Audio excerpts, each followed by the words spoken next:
saya hormati kepada anggota DPRA yaitu Bapak Emi Yusuf Pangkucok.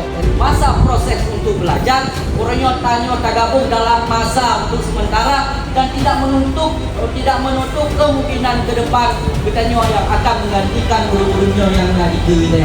Sepakat? Hidup masa. Terima kasih atas atensi dan apresiasi teman-teman dalam mewujudkan perasaan yang baik untuk hadir di sini. Yang saya hormati anggota DPR aktif yang juga menjadi pembinaan muda Senambung Idatu yaitu M. Yusuf Pangkucok SH. Aplaus untuk Panglima Pucok SH sekali dari teman-teman. Dan periode pertama beliau sebagai ketua DPRK Kabupaten Timur dan insyaallah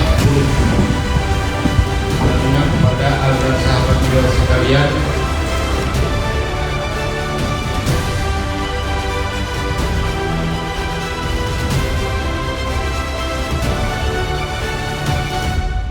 Kami yang tergabung dalam Muda Senambung Idatu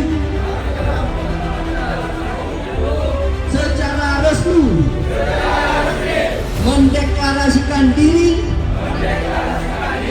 sebagai organisasi kepemudaan